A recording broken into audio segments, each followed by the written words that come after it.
días. No sé, estaba aquí, pero el que no escuche... O será para cortar al predicador si se pasa, no sé. Buenos días. Si me acompañáis a Efesios capítulo 5, vamos a seguir reflexionando sobre esta serie.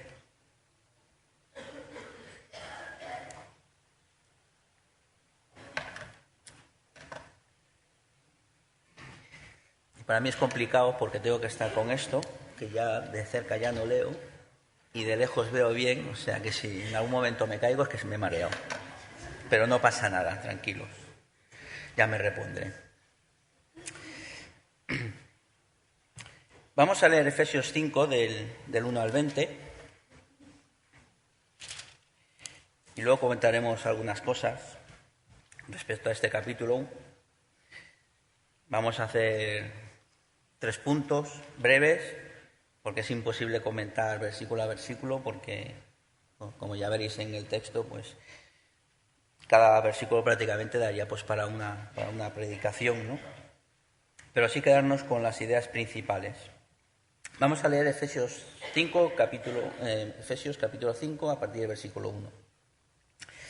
Dice: Sed pues imitadores de Dios como hijos amados, y andad en amor como también Cristo nos amó y se entregó a sí mismo por nosotros, ofrenda y sacrificio a Dios en olor fragante. Pero fornicación y toda inmundicia o avaricia ni aun se nombre entre vosotros como conviene a santos. Tampoco digáis palabras deshonestas, ni necedades, ni groserías que no convienen, sino antes bien acciones de gracias.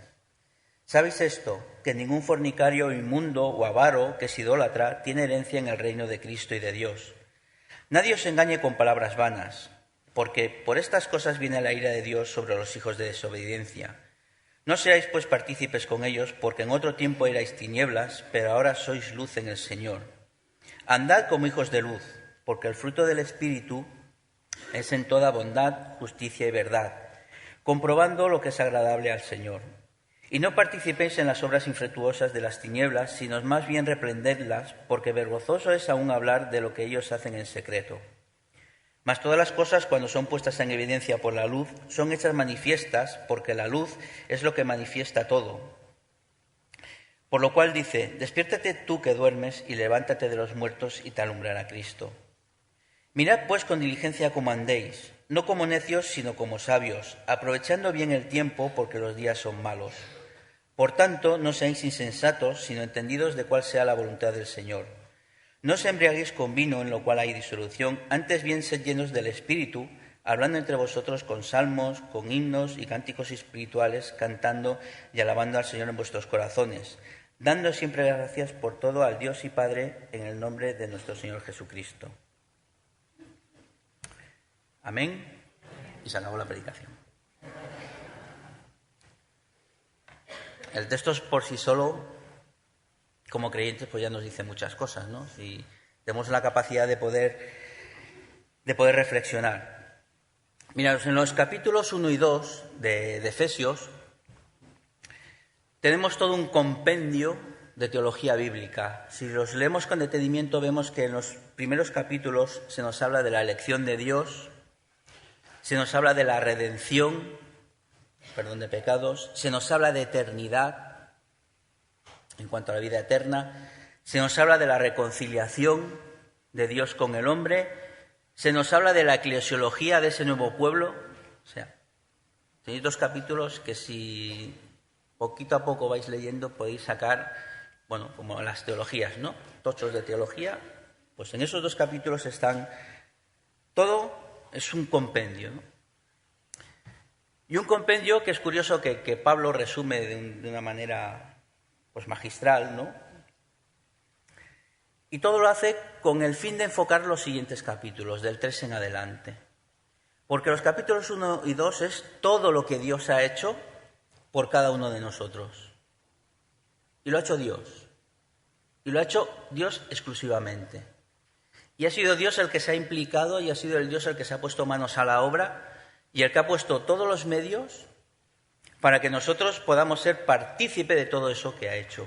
Simplemente tenemos que acercarnos y acercarnos. Y creo que la idea de Pablo es presentar a los efesios y decir, mirad, todo esto es lo que Dios ha hecho. La pregunta es, ¿qué vamos a hacer ahora nosotros por el Señor? ¿Cómo le vamos a demostrar el agradecimiento por todo lo que Él nos ha dado? Y en el capítulo 3 nos invitaba a profundizar en los versículos 18 y 19. Dice, Pablo espera que seamos plenamente capaces de comprender con todos los santos cuál sea la anchura, la longitud, la profundidad y la altura, y de conocer el amor de Cristo que esté de todo conocimiento, para que seáis llenos de toda plenitud de Dios. O sea, que Dios mismo sea capaz de capacitarnos para comprender todo lo que ha hecho en el capítulo 1 y en el capítulo 2. Para que sepamos y podamos entender, y habla de la longitud, la anchura y la profundidad, de ese amor, ¿no? Que podamos atisbar algo. Porque es curioso que es un poco contradictorio que intentamos comprender lo que es incomprensible, pero se nos alienta a que lo hagamos, ¿no? A que busquemos. Capítulo 4, Pablo nos instará, ¿no?, a que esas consecuencias de entender el amor de Dios pues nos va a ayudar a, de alguna manera, mantener la unidad. A mantener, no a crear. Porque Dios ya ha establecido la unidad. Y los creyentes lo único que tenemos que hacer es intentar, procurar de mantenerla. Y se nos va a decir que lo hagamos a través de la nueva vida que nos ha dado en Cristo, a través de la regeneración de nuestra mente y que nos vistamos del nuevo hombre. Y para eso tiene que haber un cambio profundo en nuestras vidas y en nuestro interior. Y es lo que luego, la consecuencia lógica, ¿no?, de lo que viene en el capítulo 5. Si hemos sido capaces de entender todo lo que Dios ha hecho, de entender cuál es nuestra posición con respecto a Dios ahora, de todas las herramientas que Dios nos ha dado, Pablo dice, pues, mirad, capítulo 5, ahora os voy a escribir unas cuantas cosas. Y lo he dividido en tres mandatos. Y el primero aparece en el primer versículo, nada más empezar. Sed, pues, imitadores de Dios como hijos amados. Y andad en amor, como también Cristo nos amó y se entregó a sí mismo por nosotros, ofrenda y sacrificio a Dios en olor fragante. Sed imitadores de Dios. Es un reto osado, ¿no? Que nosotros intentemos ser imitadores de Dios. ¿Quién es Dios? Es un ser perfecto, es un ser que lo ha dado todo, y es a ese ser a quien nosotros tenemos que imitar. Ahora os pregunto, no es una pregunta retórica. Cuando queremos imitar a una persona, ¿qué tenemos que hacer para poder imitar a una persona?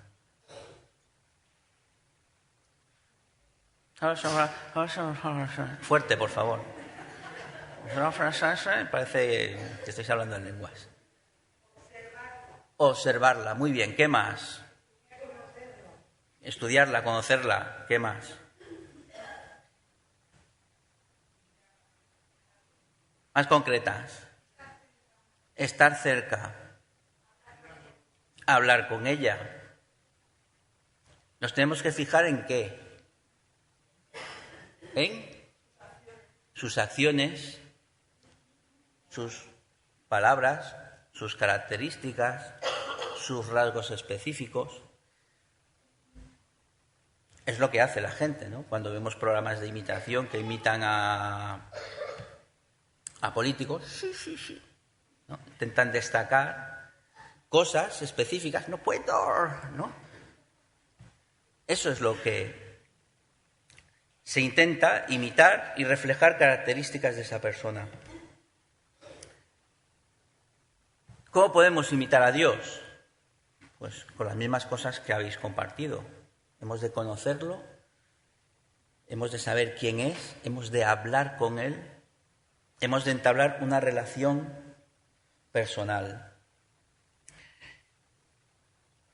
Depende de la imagen que tengamos de Dios, y esto ya lo hemos escuchado ya muchas veces últimamente, depende del Padre que creamos que es Dios, así vamos a actuar en consecuencia nosotros. Si creemos que nuestro Padre es un Padre justiciero, es un Padre permisivo, es un Padre autoritario, es un colega, así vamos a tratar de imitar a Dios.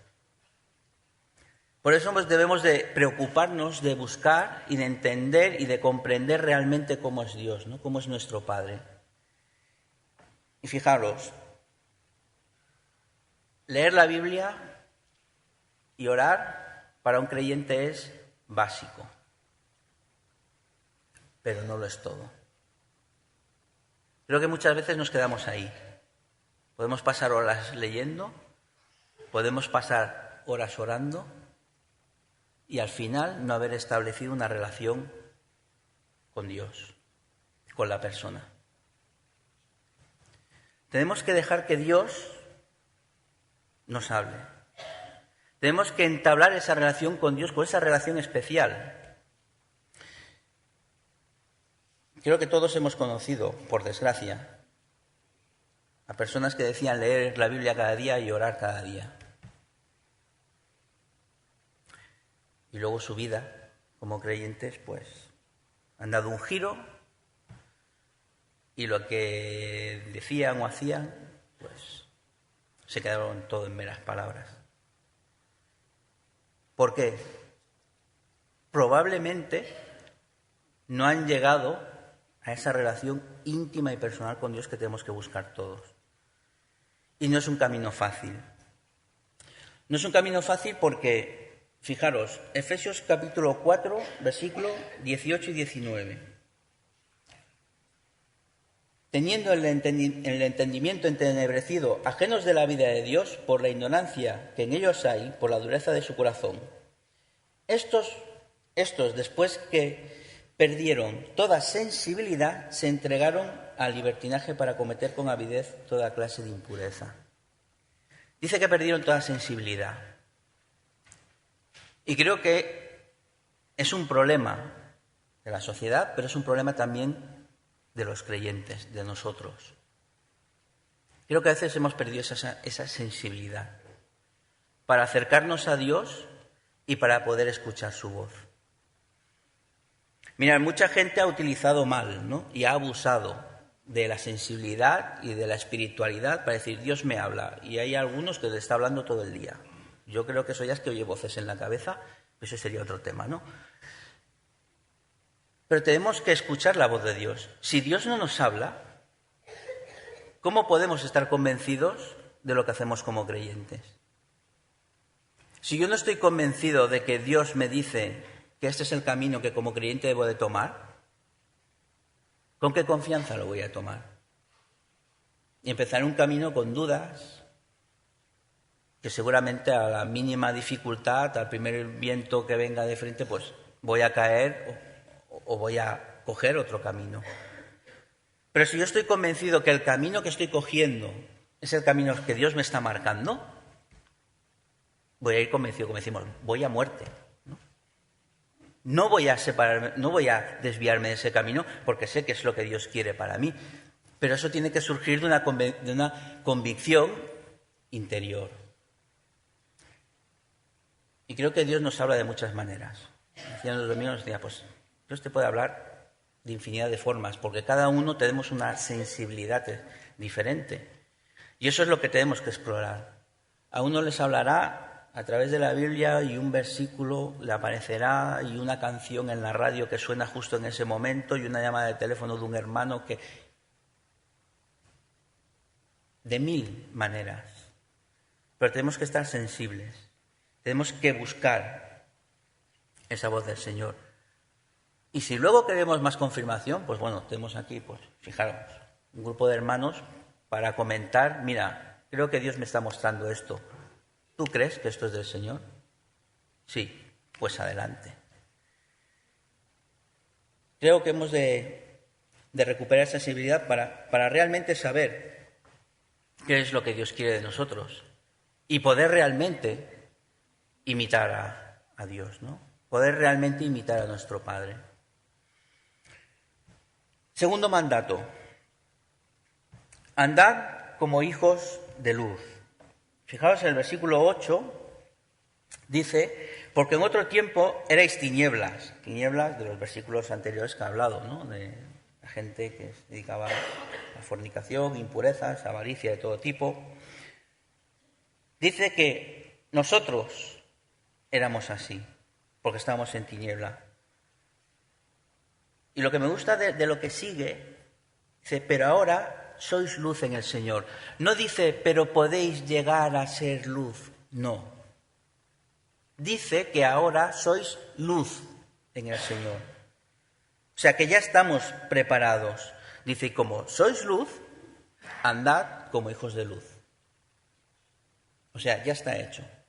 Solo tenemos que ponerlo en práctica. Y dice, sigue diciendo, que el fruto del Espíritu, de esos hijos que andan en luz, es en toda bondad, justicia y verdad. Bondad en contra de malicia, justicia, ahí habla de rectitud, y justicia en contraposición con la venganza, y verdad, y ahí el concepto de verdad, me gusta el matiz porque habla de integridad y confiabilidad.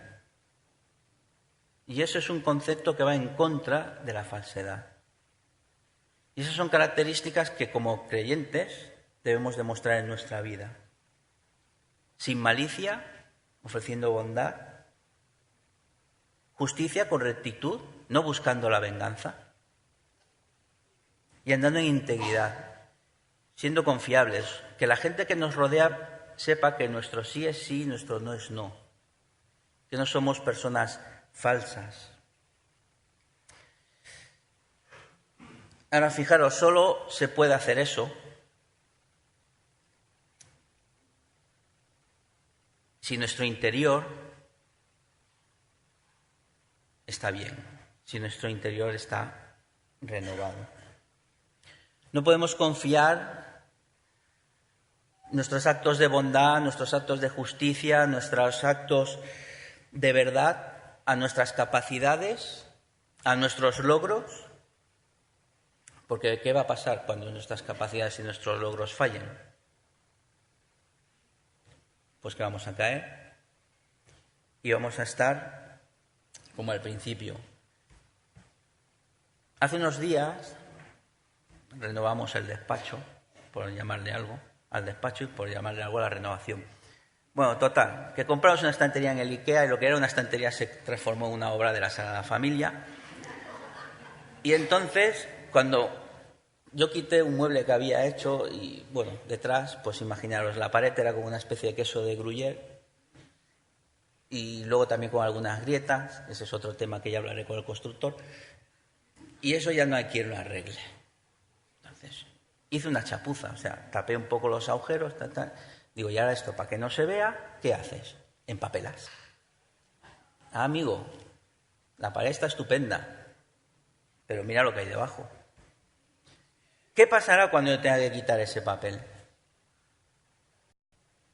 Pues probablemente parte de lo que tapa ahora se vendrá abajo. La pared seguirá estando hecha una porquería y tendré que volver otra vez a intentar arreglar aquello. ¿Cómo adornamos nuestra vida? ¿Nuestro exterior cómo es? Podemos hacer muchas cosas, podemos tener mucha actividad en la iglesia, podemos hacer buenas obras, podemos tener una conducta buena delante de los demás, que nos vean. Pero es por nuestras capacidades, estamos confiando en nuestras fuerzas. La pregunta es, ¿cómo está nuestro interior? Mirad, esto, a ver, los que están muy lejos igual no identificáis qué es. ¿Qué puede ser esto? Una vela. Muy bien, a ver, los jóvenes. Alguien que lo coja, please. Venga, Jonathan. Intenta encenderla. Imagínate que tienes un mechero. Intenta encenderla. ¿Qué le pasa? Si la intentases encender, ¿qué pasaría? No hay mecha. ¿Es una vela? Es una vela. No tiene apariencia de vela. Es una vela. Pero le falta el interior. Sin la mecha no se puede hacer nada. Y tenemos una imagen. Esta no. Esta. ¿Eso qué es? Una bombilla. Muy bien, gracias. ¿Y qué le pasa a esa bombilla? ¿Va a funcionar? Hay una parte del filamento que no funciona. Su interior está roto. O sea, por mucho que la pongas en el casquillo y le des a interruptor, esa bombilla no va a funcionar nunca en la vida. Creo que eso es, de alguna manera, lo que tenemos que tener presente. Si nuestro interior no está renovado, si nuestro interior realmente no está transformado y cambiado, no vamos a poder cumplir con el propósito para el cual Dios nos ha creado y para el cual Dios nos ha escogido. Pareceremos, y en este caso no es que lo parezca, es que somos, sí, somos creyentes, pero realmente Dios puede usarnos, realmente podemos funcionar como Dios quiere. No es una bronca, Solo es una reflexión, ¿no? Para que veamos que Dios nos ha dado todas las capacidades. Dios nos lo ha dado todo. No es que parezcamos ser creyentes, no, es que Dios nos ha hecho hijos suyos. Dios dice que somos hijos de luz y nos ha dado todas las herramientas, nos ha dado el Espíritu Santo. Dice que Jesús camina a nuestro lado y que el Padre está vigilándonos constantemente, atento a nuestras peticiones, a nuestras oraciones, a nuestras necesidades.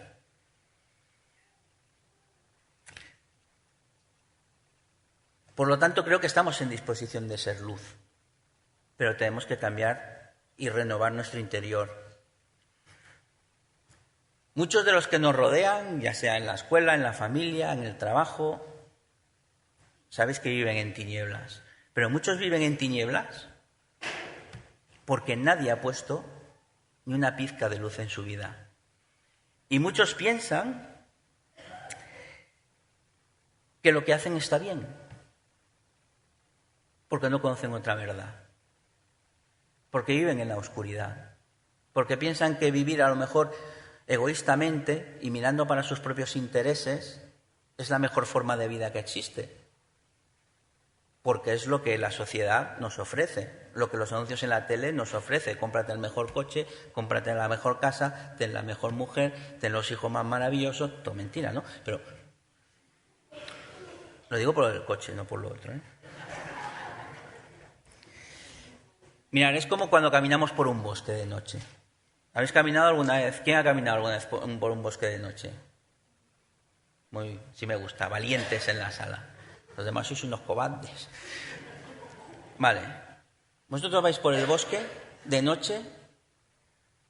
Preferiblemente que no haya luna llena. Preferiblemente. Y cuando vas por el bosque, ¿qué pasa? Cualquier sombra es lo que no es. Te toca una rama en el hombro, ¡ah! Y te toca otra rama en el pie, ¡ah! Y entonces miras un búho, ¡ah! El búho asustado con los ojos, y tú también, ¡ah!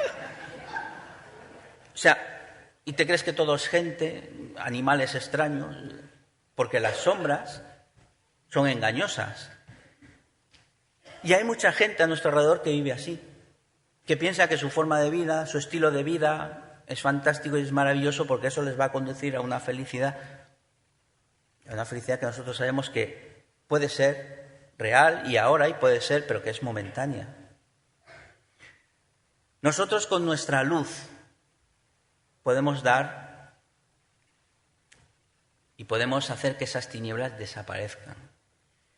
Y podemos ayudarles a entender la vida de otra manera, a entender que la vida se puede enfocar de otra manera muy distinta, que las prioridades en la vida, que las emociones se pueden gestionar de otra manera y que hay una vida mucho más trascendente después de esta, ¿no? Y que se puede vivir una vida mucho más llena y mucho más plena si realmente conocemos la verdad, si realmente conocemos la luz. Y sabemos que ese no es otro que Jesús, ¿no? No sé si os ha pasado alguna vez, pero supongo que a todos nos ha pasado. Cuando dices que eres creyente, hay gente que le da lo mismo, hay gente que se interesa y hay gente que a lo mejor incluso le puedes caer mal. Otro. Pero, ¿sabéis? El Evangelio no deja indiferente a nadie. Porque luego, aunque tú no te des cuenta, te están observando. Y tú sin saberlo. Y si tú eres luz, eres un testimonio a aquellas personas y a veces ni siquiera eres consciente. Porque aquellos a los cuales has hablado, aquellos te están mirando y están viendo cómo reaccionas ante según qué circunstancias, ante según qué situaciones. Y bueno, pues ahora que el jefe le va a peinar, vamos a ver cómo reacciona, ¿no? Bueno, y te están mirando. Y tú en esos momentos puedes ser de testimonio sin saberlo. Porque a mí me ha pasado, yo decía, no puede ser, eso puede ser verdad. Sí, porque yo una vez me fijé qué tal, y yo ni inconsciente, digo, menos mal que actué bien aquella vez, si no, el desastre. Y eso fue una llamada de atención, decir, pues sí, me están mirando. Mi testimonio no es solo lo que yo digo, no es solo lo que hablo, sino también cómo actúo, cómo me desenvuelvo. Muy bien. Tercer mandato. Versículo 15. Mirad pues con diligencia cómo andéis. Y la palabra ahí, mirad, también se puede decir,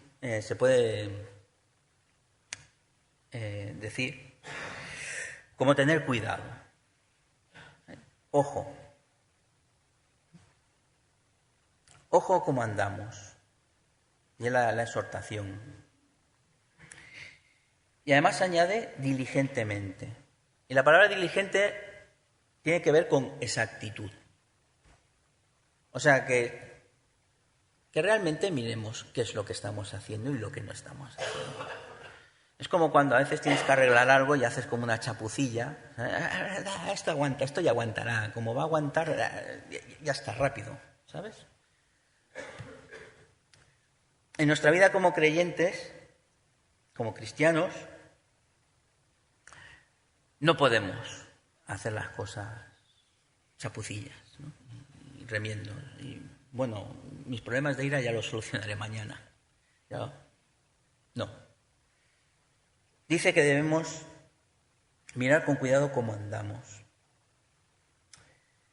Y es fácil, ¿no?, caer a veces en las trampas que nuestra sociedad nos propone, porque a fin de cuentas nosotros tenemos la suerte de vivir en países donde tenemos cierta libertad religiosa, donde compartimos mucha de la ética y moral con nuestra sociedad, entre comillas, porque cada vez menos. Pero bueno, podemos caer en ciertas trampas y tenemos que vigilar, ¿no? Tenemos que vigilar cómo andamos. Dice, aprovechando bien el tiempo, que es aprovechando bien las oportunidades. Y me ha hecho gracia porque tenía aquí el punto. Marcar la diferencia. Y alguien ha orado esta mañana, pidiéndole al Señor que seamos capaces de marcar la diferencia. Y es que es como creyentes lo que tenemos que hacer, ¿no? Tenemos que marcar esa diferencia. Tenemos que ser luz en medio de la oscuridad. ¿Cómo? Pues es complicado, la verdad que no es fácil. Y la única manera de poderlo hacer es siendo llenos del Espíritu Santo. Como os comentaba, tenemos que llenar nuestro interior. Llenar hasta el punto de que rebose. De que las cosas que vean en nosotros no estén forzadas por nuestras capacidades, no estén forzadas por nuestra manera de ser, nuestro carácter, sino que surjan de dentro. Que no podamos contenerlo, ¿no? Y a eso, si añadimos nuestras capacidades y nuestras virtudes y nuestros dones que Dios nos ha dado, pues ya mejor que mejor.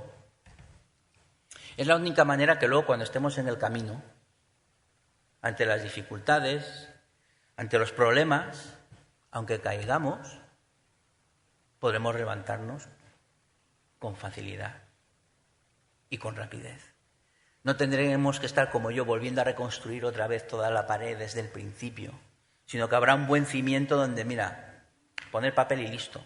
Y ya hemos vuelto a empezar. Amar en tiempos de guerra es el título de la serie. Creo que sabemos todos cómo amar, ¿no? Y va bien recordarnos el esfuerzo que, como creyentes, nos supone y tenemos que hacer, porque es un esfuerzo. Pero creo que lo que Dios ha hecho por nosotros lo merece. Ahora, yo no sé en qué guerra estás tú. Efesios 6:12 dice: porque no tenemos lucha contra sangre y carne, sino contra principados, contra potestades, contra los gobernadores de las tinieblas de este mundo, contra huestes espirituales de maldad en las regiones celestiales.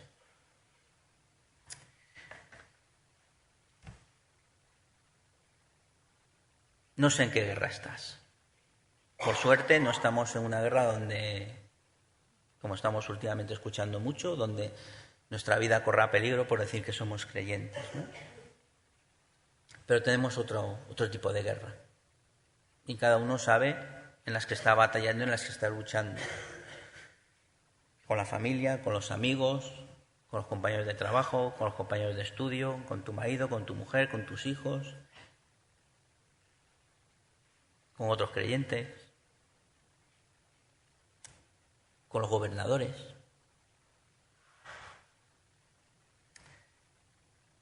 No hace mucho venía la noticia de que a los creyentes de Blanes que se desplazaron a Lloret para tener una campaña evangelística, que al final el ayuntamiento no concedió, pues decidieron pues ir como se hacía antes, por parejas, a predicar el evangelio. Pues bueno, en un acto de libertad la policía les multó, de libertad de la policía me refiero, porque estaban vendiendo cosas y no se podía vender en la calle. Eso lo hizo un policía de Lloret, donde los jóvenes están borrachos en la playa, donde a las 8 de la noche entre las callejuelas están los chavales jóvenes, que es triste y lamentable porque lo he visto en persona, borrachos en el suelo, y unos creyentes con toda su buena intención de intentar pues, aportar un poco de luz a esos jóvenes que vienen pensando que la mayor felicidad del mundo es venir a Lloret a emborracharse desde el viernes que viene hasta el lunes que se van, y darles un sentido a su vida. Pues en agradecimiento el ayuntamiento les pone una multa, ¿no? Bueno, esa es una lucha, es un ejemplo de lucha. Contra las cosas ilógicas, contra la libertad malentendida, como queráis llamarlo. Podemos luchar contra el ateísmo de quienes conocemos, o de su pasotismo, o de su conformismo, todos los ismos que queráis, contra la indiferencia. La cuestión es que estamos llamados, ¿no?, como creyentes, primero a conocer a Dios personalmente y profundamente, pero conocerlo de verdad. Y estamos llamados a andar como hijos de luz. Y como esos hijos de luz, y ese es el reto, y en la escuela bíblica cada semana intentamos dejar un reto para que durante la semana podamos trabajarlo, si tenemos la ocasión, es ¿Qué luz puedes aportar allí donde estás? ¿Qué cosas has estado haciendo, por ejemplo, hasta ahora y a lo mejor no han acabado de funcionar? Reflexionar sobre eso. Porque tenemos múltiples maneras de dar luz, ¿no? ¿Podemos hacer otra cosa para aportar? Buscar, ¿no? Buscar vías para intentar ser luz. Tengo la última imagen, que no es esta. ¿Qué es esta? Bueno, un montón de bombillas apagadas en medio de la oscuridad. Pero hay una bombilla que es capaz de dar luz. ¿Vale? El reto es ese, que como creyentes estamos completamente capacitados. Como cristianos Dios nos ha dado todas las herramientas y somos generadores de luz. Y esto que no se entere FEXA ni nos cobra canon a los creyentes. Pero lo somos. Y podemos hacerlo. Y el reto es ese, que pensemos en esta semana cómo podemos ser luz ahí donde estemos, donde Dios nos haya colocado. ¿Qué puedo hacer para dar un poquito más de luz? Para poder cambiar ese entorno y para poder, de alguna manera, echar hacia atrás las tinieblas. Pues espero que el Señor nos ayude en este reto y nos bendiga.